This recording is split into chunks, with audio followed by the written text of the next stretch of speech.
ඉතින් හැමෝම ගොඩක් හොඳින් ඇති කියලා හිතනවා. ඔයා අලුතින් මගේ channel එකට එකතු වෙන කෙනෙක් නම් මගේ නම ක්‍රිෂානි. ඉතින් ඔන්න අදත් මම ඔයාලට ගේන්නේ ස්ටඩි vlog එකක්. උදේ ඉඳන් කිසිම වැඩක් නොකර දවසම ඇඳට වෙලා හිටපු කම්මැලි ළමයින්ට තමයි මම මේ වීඩියෝ එක ගෙනාවේ. ඉතින් මේ දවසේ මමත් එහෙම හිටියා. ඊට පස්සේ මට හිතුණා ඉතින් එක්සෑම් එකත් ළඟ නිසා එහෙම ඉඳලා බැහැනේ. ඊට පස්සේ වොෂ් එකකුත් දාගෙන දවල්ටත් කාලා මම පාඩම් කරන්න කියලා එළියට ආවා. ඇතුලේ පාඩම් කරන්න කම්මැලි නිදිමතයි වගේ නිසා දවල් වෙලාවට මම නම් ගොඩක්ම කරන්නේ එළියේ පාඩම් කරන එක. අපිට පාඩම් කරන්න අමාරු මතක හිටින අඩු විෂය කරුණු දවල් වෙලාවට එළියට ඇවිල්ලා අයියෙන් කියවන ගමන් පාඩම් කරන එක නැත්තම් අපි තව කෙනෙකුට කියලා දෙනවා වගේ අයියෙන් කියා පාඩම් කරන එක කරාම අපිට ඒව මතක තියාගන්න ගොඩක් ලේසි. කොහොමත් අපි කෑම කෑවට පස්සේ දවල්ට නිදිමතක් එනවනේ. එකට දෙකට විතර. ඒ වෙලාවට තමයි මේ වැඩේ කරන්න හොඳම වෙලාව. ජීවිතයේ මේ විදියට ප්‍රාර්ථනා පුරවාගෙන කාලය තුල දිව යනවා. කලකී දේවල් අපිට ගෙදර ඉන්නකොට නම් පුළුවන් හයියෙන් කියන්න ඕනේ දේවල් හයියෙන් කියලා පාඩම් කරන්න. ඒ වුණාට අපි හොස්ටල් එකක බෝඩින් එකක ඉන්නවා නම් අපිට ඒ වැඩේ කරන්න ටිකක් අමාරුයිනේ. මොකද එතකොට අනිත් අයටත් ඩිස්ටර්බ් වෙනවනේ. ඒක නිසා අපි දැනගන්න ඕනේ අපි හයියෙන් කියලා පාඩම් කරන්න ඕනේ දේවල් Tamanට හැපි ප්ලේස් එකක් හදාගෙන. ඒ කියන්නේ මම නම් බෝඩිමේ හැපි ප්ලේස් එකක් හදාගෙන තිබුණා. එහෙම හරියටම කියලා තැනක් නැති වුණත් එළියට ගිහිල්ලා වයියෙන් පාඩම් කරන්න ඕනේ. පාඩම් කරන්න අපි දැනගන්න ඕනේ. මොකද අනිත් අර ඩිස්ටර්බ් එකක් වෙන්නෙත් නැතුව අපි අපේ වැඩේ කරගන්නත් ඕනිනේ. ඒ වගේම තමයි අපි පාඩම් කරන එක උනත් එක දිගට කරනකොට අපිට එපා වෙනවනේ. ඒක නිසා අපි දැනගන්න ඕනි පාඩම් කරන අතරමැද චූටි චූටි බ්‍රේක්ස් ගන්න. ඒ වෙලාවේ සෝෂල් මීඩියා ස්ක්‍රෝල් කරන්නේ නැතුව චුට්ටක් එළියට ගිහිල්ලා තේ එකක් හදාගෙන බීලා ආයෙ පාඩම් කරන්න එන්න ඕනි. අපිට පාඩම් කරන එක උනත් එක දිගට කරනකොට මොලේට ඒක ලොකු වෙහෙසක්නේ. ඒක නිසා විනාඩි 25ක් පාඩම් කරොත් විනාඩි 5ක් නැත්තම් විනාඩි 50ක් පාඩම් කරොත් විනාඩි 10ක් වගේ බ්‍රේක්ස් ගන්න ඕනි. ඒකට හොඳම දෙයක් තමයි පොමඩෝරෝ ටෙක්නික් එක කියන්නේ. ඉතින් ඔයාලට පුළුවන් YouTube එකේ පොමඩෝරෝ මියුසික් එකක් දාගෙන ඔයාගේ ස්ටඩි වැඩ කරන්න. සමහරුන්ට නම් මේක මුලදී හරියන්නේ නැහැ. ඒ මියුසික් එක ඩිස්ටර්බ් එකක් වෙනවා. ඒක නිසා ඒ වගේ කට්ටියට පුළුවන් පොමඩෝරෝ මියුසික් එක නැති ටයිමර් එක විතරක් තියෙන වීඩියෝ එකක් යූස් කරන්න. එතකොට අපිට අර තව පුළුවන් ස්ටඩි විත් මී කියලා සෙෂන් තියෙනවනේ. ඒ වගේ එකක් ඩවුන්ලෝඩ් කරගෙන ඒව දාගෙන වැඩ කරන්න. එතකොට අපිට අර තනියම වැඩ කරනවා කියන හැඟීම එන්නේ නැහැනේ. මොකද අපිට ෆෝන් එකෙන් හරි තව කෙනෙක් වැඩ කරනවා පේනවා. ඒ වගේ ටෙක්නික් අපිට පුළුවන් පාවිච්චි කරන්න. මා සමගින් මා දෙස බලා ආදරය දැනේදයි සිතා මා සමගින් ජීවිතේ පුරා ජීවිතය දැනේවි පතා සිතුවේ මේ තරම් ඔබ හින්දමන් ඔබ සොඳුරු සීනයකි සිතුවේ මේ තරම් ඔබ හින්දමන් ඔබ සොඳුරු සීනයකි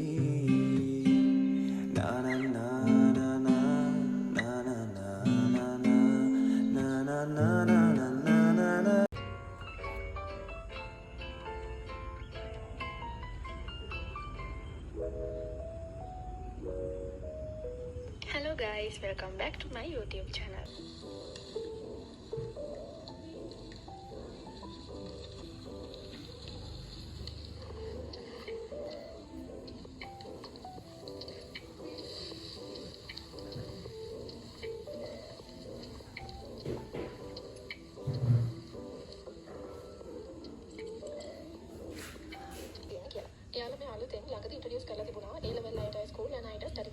කෝ බලන්න මම වගේ මිනෝලිගේ වීඩියෝස් වලට ඇඩික්ට් වෙච්ච කට්ටිය තව ඉන්නවද? ඉන්නවනම් පහලින් කමෙන්ට් එකක් දාගෙන යන්න.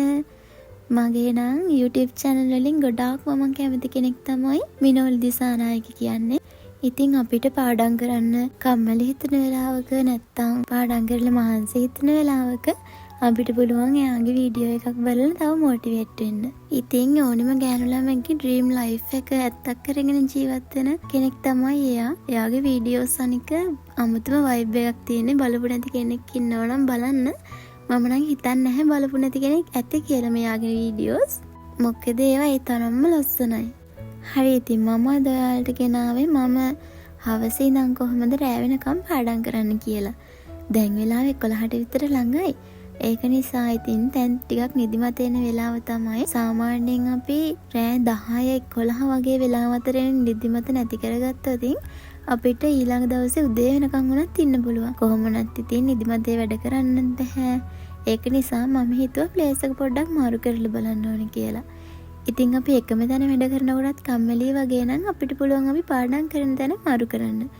ඔයාලට පාඩම් කරන්න තැන් ගොඩක් නැත්තම් ඔයාලා ගෙදර ඉඳන් පාඩම් කරන කෙනෙක් වගේ නම් ඔයාලට පුළුවන් කාමරේ මේසෙ තියෙන තැන වෙනස් කරන්න. කාමරේ මේසෙ ගොඩක්ම ජනේලයක් ළඟ වගේ තියෙනවා නම් අපිට වැඩි නිදිමත නැතුව කම්මැලි නැතුව පාඩම් කරන්න පුළුවන්. මොකද ජනේලෙන් එන එළියයි හුළඟයි වගේ දේවල් නිසා අපිට ටිකක් නිදිමත හැදෙන අඩුයි. ඒ වගේම තමයි එතකොට අපිට එක දිගට පොත දිහා බලාගෙන ඉඳලා ඇස් දෙකට මහන්සි වුණාම චුට්ටක් කොළපාට පරිසරය දිහා බලන් ඉන්නත් පුළුවන්. විද්‍යාත්මකව හොයාගෙන තියෙනවා එක දිගට පොත දිහා වුණත් බලාගෙන ඉන්න හොඳ නැහැ. ටික වෙලාවක් පොත දිහා බලාගෙන හිටියම තප්පර 20ක්වත් එළිය දිහා බලන්න ඕනේ කියලා. ඒ කියන්නේ ටිකක් දුර දෙයක් දිහා අපි එක දිගටම ඕනම වැඩක් කරන එක හොඳ නැහැනේ. ඒ වගේ තමයි එක දිගටම පාඩම් කරන එකත් හොඳ නෑ නේද ළමයි?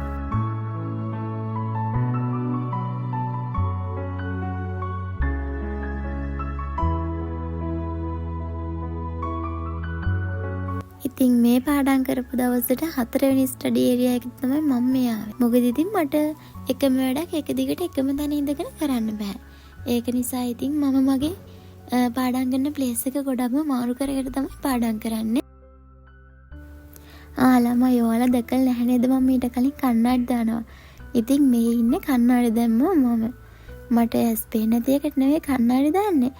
මගේ ඇහි පොඩි අවුලක් තියෙනවා. ඒකට තමයි කණ්ණාඩි දාන්නේ. දැන් නම් ගොඩක් දුරට ඒක හොඳයි. ඉතින් කියන්න බලන්න මට හොඳ කණ්ණාඩි දාලාද නැතුවද කියලා.